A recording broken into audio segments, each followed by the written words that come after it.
Hello everyone, this is Hopper back with a third video, and here we're flying the A-10C Warthog 2 in Digital Combat Simulator. So we're just going to fly down the coast here and going to do some chatting. Let me put the aircraft in autopilot. That way we can fly and talk at the same time. Let's take a look on the outside of the aircraft. To me, it's a beautiful aircraft. So here we go. You as my wingman, let's fly and talk. We have a long ways to go. So this will be the last video on teenagers and kids and how to deal with problem teenagers and kids.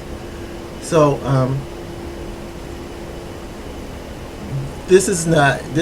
my advice isn't a one shoe fits all. So this is just a base plan that I use, and I always had to adjust and readjust according to the actions of the child or the kids. And some things I would like to tell you to keep in mind, okay? Don't be afraid to be in your own home. Don't be disrespected. Don't be bullied. Don't hit the kid either. You know, if you have a temper, whatever you do, do not hit the child, especially if it's your stepchild. The police and the juvenile justice system can be helpful as far as creating a paper trail and you getting help and counseling and things like that. Document and record. If you can't relax, they don't relax, right?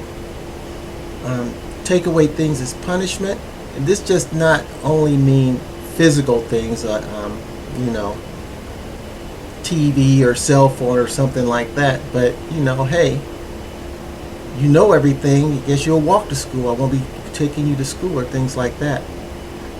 Enlist the help of relatives or help curb some of these poor behaviors. And relatives are a big help too, because sometimes there are some relatives that can get through to teenagers to kind of get them back on the right path. Flying down the coast of Oman, and the graphics in this flight simulator are incredible.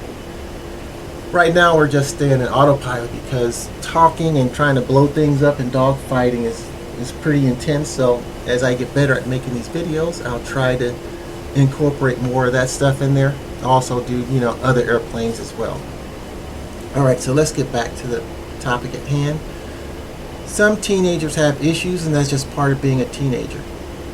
Sometimes as a parent, you'll have to get in the mud and get dirty with the teens to help them develop into becoming functional adults. You'll find that, you know, putting in the hard work as a parent will definitely pay off in the long run in most instances, because the kid eventually will, you know, mature, will learn, and will figure out their decisions will eventually affect them. I came to realize that when I was raising children, the problem ones, they could act up all day because they knew that they were just going to get a slap on the wrist, right? And you were going to be paying out of pocket. However, it's a totally different story when they become adults, and then their decisions start to affect them, their freedom, and their wallet. So all you have to do is wait it out and stick to your guns and plan. Many of the problem teens don't care if you lose your job or reputation. Some, they're just so immature that they don't realize it takes hard work to maintain a household. It takes hard work to go to a 9-to-5 and make a decent wage. You know, you're tired at night. You don't feel like arguing with children all day or arguing with teenagers. And they know that many times they don't have a job, so they have all day and all kinds of energy just to mess with you while you're struggling trying to, you know, stay awake and pay the bills and, you know, keep the house functioning, you know, without all the chaos. So some of the things you're dealing with, like in the last video where there's a lot of lying, drug use, mostly weed, theft, mouthiness, threats, and just basic drama around the clock. All you can do is do the best you can do. You can't save everyone, and sometimes you know, nature kicks in over nurture. It just depends on the child, and everyone's different. If you have male teens, especially the bigger male teens, and you will find that they will challenge you physically. I had 3 step boys between 2 marriages, and 2 of them challenged me, physically. Of course, they ran into a brick wall when they figured out I wasn't the one to be messed with. But usually males will try to challenge you or buck up on you to see what you'll do. For me, I grew up as a child wrestling, did Army combatives. I have a black belt in this and a brown belt in that. So I was very confident that I can handle any physical situation. Now the key is to not, if you get into these altercations, make sure you document, and depending on how it escalates, you may have to defend yourself as to why this kid, has a black eye or a bruise on their leg. But I found for me the best martial arts to take if you're not a fighter or you don't know how to fight or defend yourself is Jiu-Jitsu. Jiu-Jitsu is a grappling martial art and with locks and things like that. So there's a lot of options you can do, a lot of non-lethal options you can do to subdue a person. So if you're not a fighter or you don't feel, comfortable that you can handle yourself, take a jiu-jitsu class, take a self-defense class. You'll find that, you can keep in shape as well, look good. I knew a stepdad, he was in his own kitchen trying to get discipline done, and this kid basically went in, body slammed him, slammed his head up against his kitchen counter, stitches, hurt his back, things like that, had to go to the hospital. And once you get beat up in your own house by a kid, I don't know, it's never happened to me, but I'm just saying it's a bad situation. So who wants to get beat up in their own house, right? So make sure you know how to defend yourself. Keep a journal of every bad interaction or situation. Record things if you can. Most likely, if you get into a physical altercation, especially with the males, and you call the police, Child Protective Services will most likely get involved. And this could be weeks down the road before even, contact you. And if you don't have things written down or recorded, it's very hard to remember what happened. For example, in my case, I came home, I won't get any particulars. I came home and there was my stepson and all these strange people dudes in my house, just roaming the place. The place smelled like marijuana. And when I walked through the door, all I seen was red. So of course I told everyone to get out, and all the other kids were cool. They weren't mouthy or anything, but of course my stepson had to step up and show how tough he was, came at me. And luckily I knew he came at me straight because he basically didn't know how to fight. He ended up getting into a standing guillotine, pressed him up against the wall, and he was basically going to sleep. That was the last time he challenged me on that front.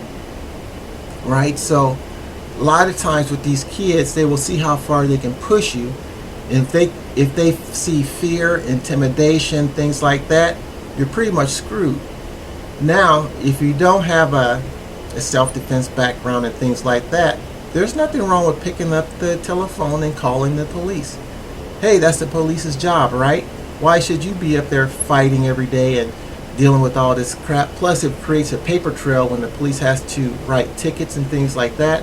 And the police can also see the behaviors. If the child is mouthing off to the police, if the child isn't listening to what the officers have to say, that's just more, feathers in your cap. So if you ever have to go to court to defend yourself, you have a whole lot of evidence to back you up.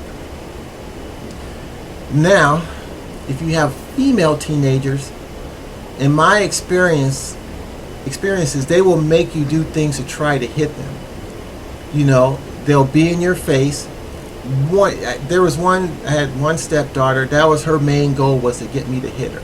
I've never hit a woman in my life. Of course, I'm not going to hit a child, especially a little girl. That's not mine, you know what I mean?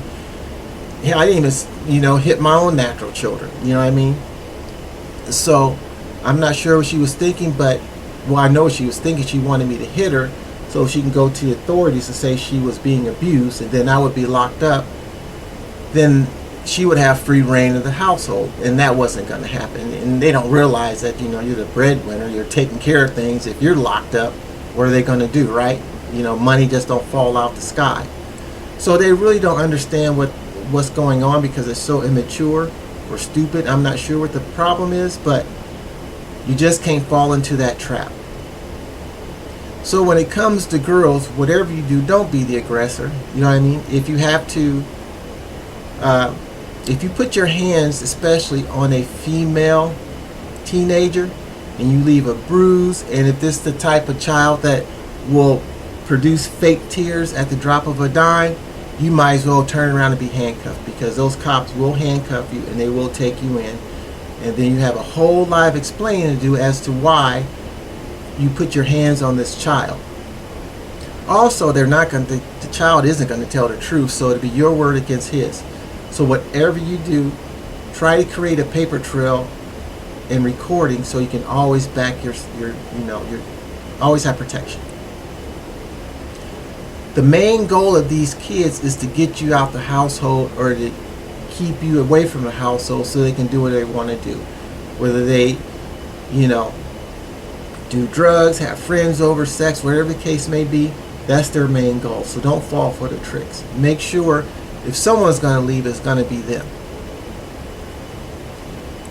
You have to remain the alpha male of your household, and if you're not an alpha male of your household, you might as well just throw in the towel because you're going to get run over.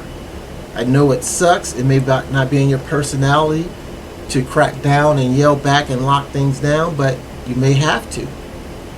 I always told, I never really had problems on my natural children, but the stepchildren, I always told them, if I'm going to come home and I'm not going to be able to relax and be happy in my home, none of you guys will. So if you keep up the drama, I'm bringing the drama back. You're not just going to create chaos all day, then go down to your room and chill with a big smile on your face and go to sleep. Nope, it ain't going to happen. Sorry. Right? So I let it be known that, hey, this whole house is going to be just one big chaotic mess. And that's just the way it's going to be. For example, when I smelled weed, I gave them one warning. After that, I tossed their room. They would come home, mattresses sitting up, place ran through, their room ran through, all the weed gone and thrown away. Hey, what are you going to do? Call the police and tell them I took your weed? What are you going to do? So one teenager told me, hey, look, that is a really nice motorcycle you have. It'd be a shame if some scratches got on it. And that's another thing too. Don't let threats go unanswered. And I told this teenager, you know what? If there are scratches on my motorcycle, there's going to be scratches all over your ass. And I was serious too. And he looked at me and looked him dead in his eyes. And you know what? Not one motorcycle, not one thing was damaged in my house. So sometimes you have to bark back. They bark at you, you bark back, right? Stolen property. Usually these same teenagers may have stolen property in your home. And I'm always looking around my place. You know what I mean? If I didn't buy it, or the wife didn't buy it, and you don't have a job and you can show receipts that you bought it, it's legal. I don't care where it's going to go. A lot of times I put stuff in the garbage can in the garage, you just put it right out in the driveway. It didn't make me any difference. So you bring it home, you better prove that you bought it or you have it legitimately. You may use a school as a resource, especially if they're getting in trouble in school, because that's another paper trail that you can have.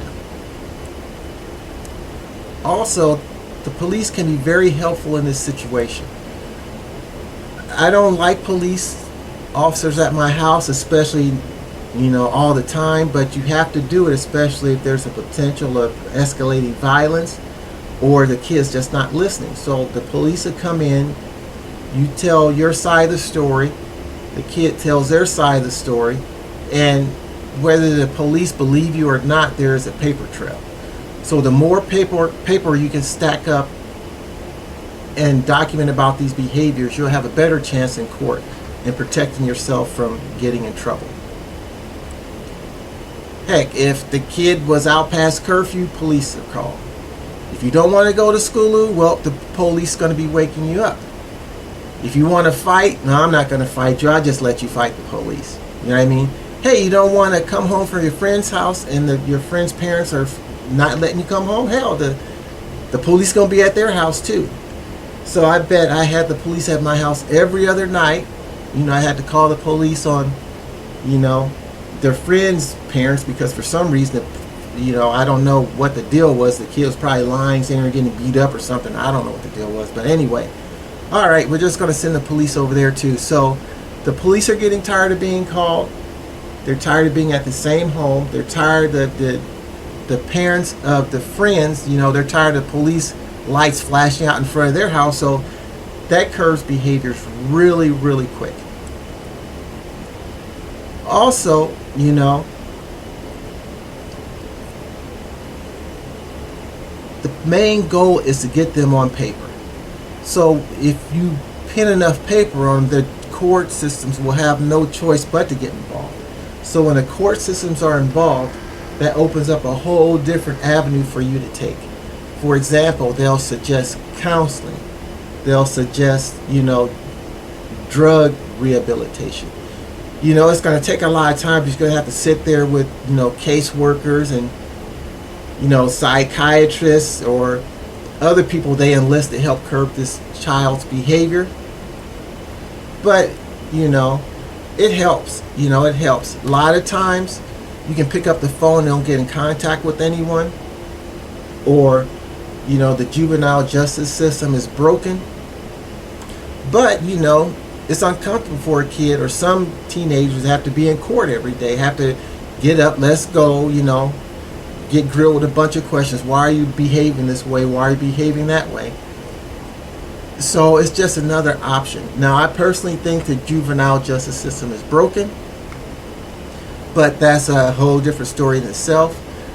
But it is an option to help you curb some of these behaviors. Now, you're going to be coming out of pocket because the state wants its money and nothing's free. But in some cases, if the kid is so out of control, they would remove that child from the home and try to place more restrictive measures on the child.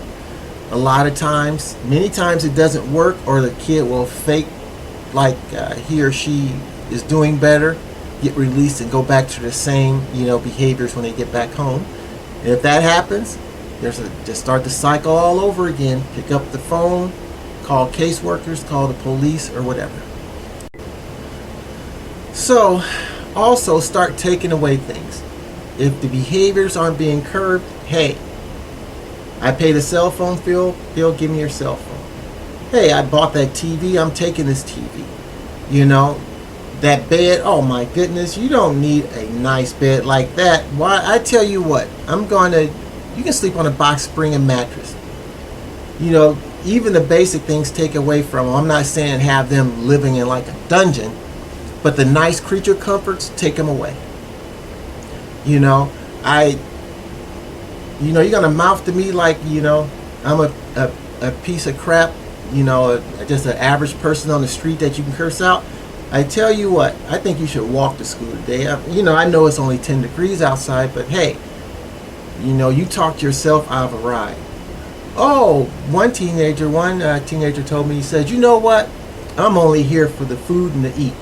I said, well, buddy, you might as well enjoy it while it lasts because it's coming to an end. So what I did was, hey, the state says, as a parent, you just have to feed the kid, right? You want to feed them healthy, but hey, if they're being mouthy like this one was and told me straight up, I'm only here for the food, no problem. I tell you what, there's some ramen noodles there, water coming out the faucet. There's like some hamburger patties there you can grow on the grill. You can, you know, put on the little George Foreman grill. You know, and then there's a box of cereal and some bread. So there you go. I'm feeding you. You're not going to open up my refrigerator pulling out steaks, and shrimp and, you know, high value food, wasting it. No, buddy, I'm sorry. So I cleaned out the refrigerator. There's water, there's eggs, there's milk, hamburger patties, and hot dogs. And there's some, you know, you can open up a can of green beans or whatever you want to do.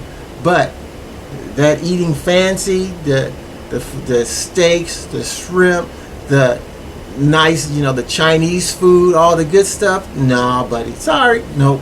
So there's lots of options you can do to curb these behaviors. Now, if you run into a teenager that want to put hands and feet on you, make sure you defend yourself. You know, at least defend yourself. When it's all said and done, pick up the phone and call the police. So in this situation, it didn't happen to me, but it happened to my wife, where when I was at work, her son thought he could put his, or get in her face and put his hand, push her. So it was a wrap for him after that. He pushed her, she picked up the phone, called the police. He's out the house. You cannot have a violent person in your home. You just can't. So do what you have to do to remove that violent person from your home. Hopefully they get counseling or whatever the case may be, but do not be a punching bag in your own home, right? Because I guarantee you, if you were beating them up, they wouldn't go for it either. You'd be in jail. So do not be a bitch and get beat up in your own home. If you can, get other family members involved. I found it very helpful when the grandmother got involved, when my brother-in-law got involved, when, you know, the uncles of the children got involved. It was very helpful because you had all these different people going at these teenagers with these behavioral problems, and everyone was all on the same page doing the same thing to try to save these children from getting into trouble. So my experiences with the juvenile court system was mixed. You go to court, the judge, he's in charge of his courtroom, and you really can't say anything. Everyone else is talking, the child's representation's talking. Juvenile court system is nothing like the adult court system. Their main goal is to try to help the child. And unfortunately, I don't think sometimes they don't go hard enough because these kids consider it as a joke. And, you know, they go back home and they do pick up the exact same behaviors again. You do have caseworkers that are involved usually, but I've had problems getting a hold of them, and they never really helped anyway. But, you know, it was just a way for me to protect myself from, you know, from the lies and things like that. Also, those teens, while they're laughing and giggling in court, they don't realize they're just a number. You know, everyone's getting paid off their behavior. So when they get, you know, locked up because, you know, they just don't listen, they don't realize that time is money. And of course, you're not out there breaking big rocks into little rocks most of the time, but just by you being there, you know, makes a lot of other people money. So teenagers, when you start to get into trouble, think things are all cool, you're basically just a slave sitting in the system while they make money off of it. Also, another thing, a lot of these teenagers will get in trouble, and I've seen the parents run down to the courthouse, jail, whatever, get lawyers, spend thousands and thousands of dollars on these problem kids. And basically all these parents were doing was just throwing money out the window because the kid wasn't going to change their behavior. The lawyers are making thousands of dollars off this child, and the lawyer's not going to want the kid's behavior to change. So if I would not spend my hard-earned money on lawyers and defense, things like that, if the child's behavior is not going to change. I think it sets a poor example, and the kid won't appreciate it anyway. So I would like to conclude this video with the particular problem kids I just discussed, right?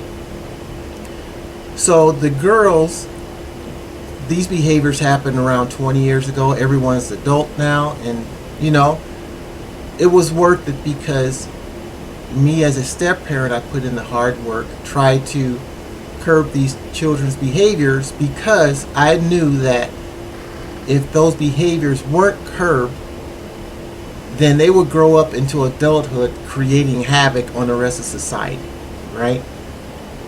So it does behoove everyone to make sure when they're teenagers or small, curb these behaviors, because they can grow up and kill someone, just do stupid stuff to get themselves in trouble, cause a lot of hurt and pain and things like that. So if you can, sometimes it takes a village. Like I said, some people can do it and some people can't, and I'm not trying to guilt people into doing it, but if you can, try to be a village, try to be a good mentor, try to help children when you can.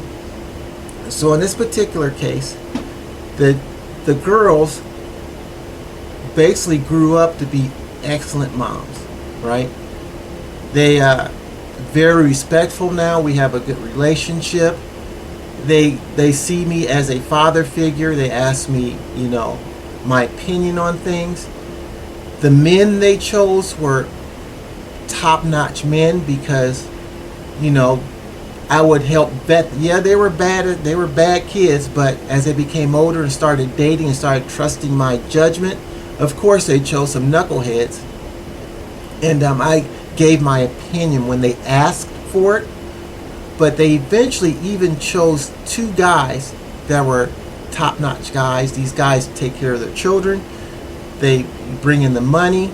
They know how to handle their wives, right? Because they're both married. One boy is in prison, but he's, he was determined to go to prison anyway, right? And there is no saving him. He's been there for about, close to 20 years now.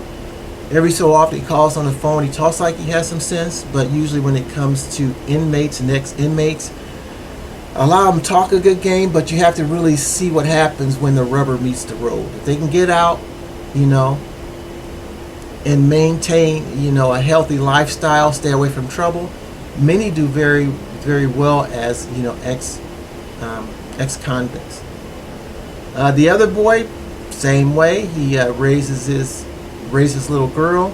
Everything's fine. He gets along with the family and things like that. So overall, they were problem kids, but they actually grew up to be really, really, good people. So let's back things up a little bit. So let's kind of do a good review. Don't be afraid to be in your own home. Never allow yourself to be disrespected. Don't be bullied in your own home. Never hit the child. The police and the juvenile court systems can be a help for you, especially when it comes to creating a paper trail and creating firewalls up so you don't get in trouble. Document and record. If you can't relax in your home, no one's going to relax in your home. Take away things as a punishment, and enlist the help of relatives if you can. So I'm going to end this video here.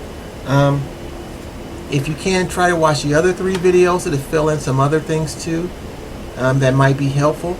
So, if you have any questions, concerns, put them in the comments, and I'll try to answer them the best I can. Thank you.